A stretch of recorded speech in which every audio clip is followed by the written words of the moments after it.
In an environment where few investors want anything to do with the food stocks, Tyson Foods has managed to do something remarkable. Its stock has caught fire, hitting a brand new 52-week high today.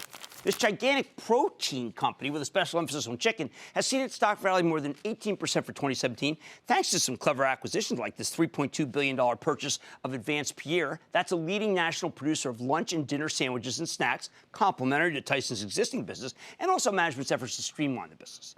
And look, if anyone doubted that Tyson was a different kind of food company, that doubt should have been put to rest last September, when the company raised its full-year earnings guidance dramatically, also gave a very robust forecast for next year, courtesy of Advanced Pierre deal, and some other things that were, I thought, terrific. No other food producer can claim this kind of growth. The stock hasn't looked back. I'm optimistic as we get closer to the earnings report in a week and a half that it'll be terrific, but that's not what we're talking about. We're talking big picture. How has this food company managed to perform so well at a moment when food is very much out of style on the Wall Street fashion show? Let's take a closer look with Tom Hayes. He's the president and CEO of Tyson Foods, who has masterminded this company's recent turnaround. Mr. Hayes, welcome to Mad Money. Good to see you, sir. Hey, how you doing, Jim? All right. I'm honored to have you because you made an acquisition, the big one, the Hilser, which a lot of people felt was an overpay. It turned out to be an amazing deal. You know, it really has. Let me start by saying, not just great to be here, but a great time to be at Tyson Foods. Yes, it is. Yes, it is. Transforming the business is a lot of fun. It's a lot of pain, too, but it's a lot of fun. And we're having a really good time. Growth is the key.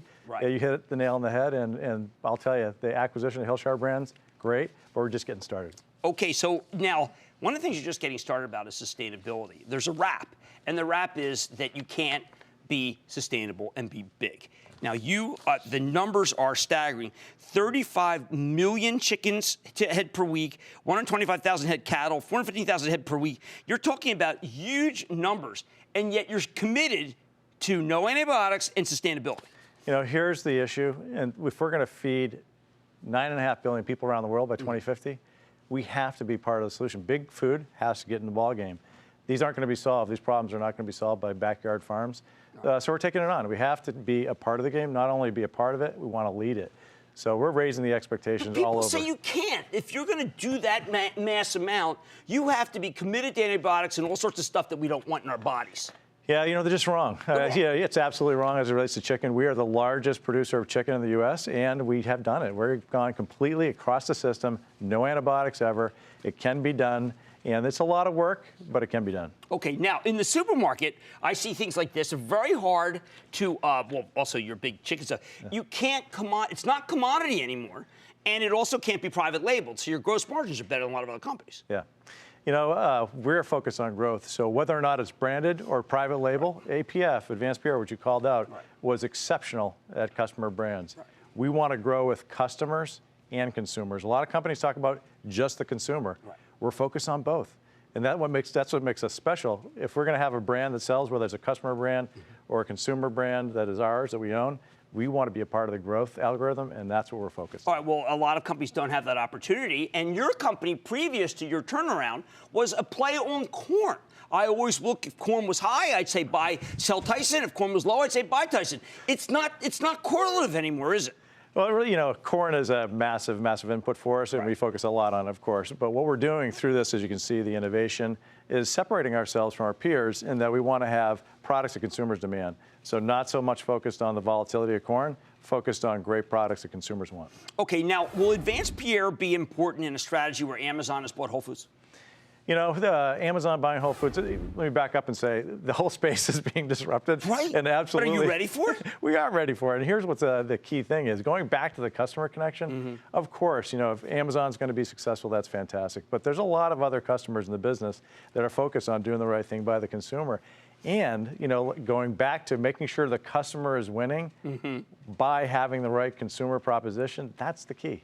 Right. Now, the customer, turns out, I don't know if you knew it or the customer knew it. It's like Steve Jobs knew what we would want. The customer is committed to protein. Did you see it coming? Is that one of the reasons why you bought Hilser? Because now we know that protein is the one thing that we can put in our bodies that's good for us. Our strategic intent is to be the world's best, most sustainable protein supplier, bar none. And it's because of that fact. More than 50% of all consumers in the U.S. are actively trying to add protein to their diets. 50%. So it is not a fad. It is something that is part of the health regimen for so many Americans and people around the world. So absolutely, that is our square focus. Okay, so people around the world, what are you guys doing around the world? You know, we are mainly a domestic company. So I know, but you're talking about some international sales Yeah. that could be significant. You're 4.1, I know, a giant company. But to me, Japan, Mexico, China, Hong Kong, these matter because their food chains may not be as clean as ours. Right.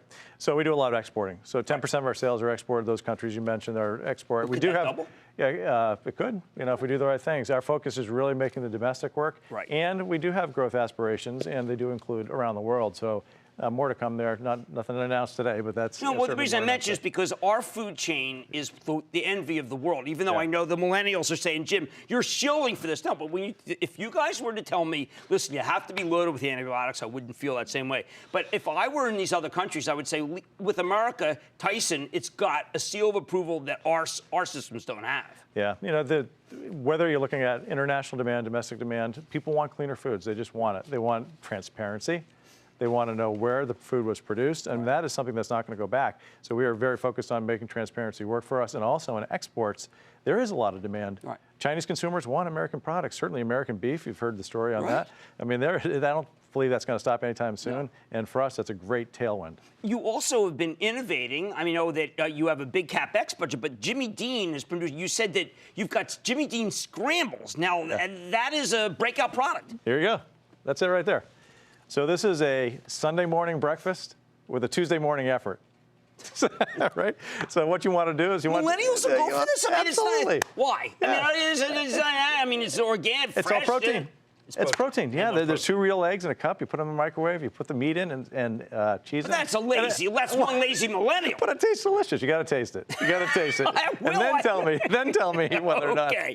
Yeah, it's a fantastic product. So these are helping you take more aisle space, obviously, right? Absolutely. And that is also an important point of your strategy. Halfway from New York to Philadelphia aisle space. This year, 46 miles of aisle space. Are you serious? I'm totally serious. 46 miles. In just the frozen area.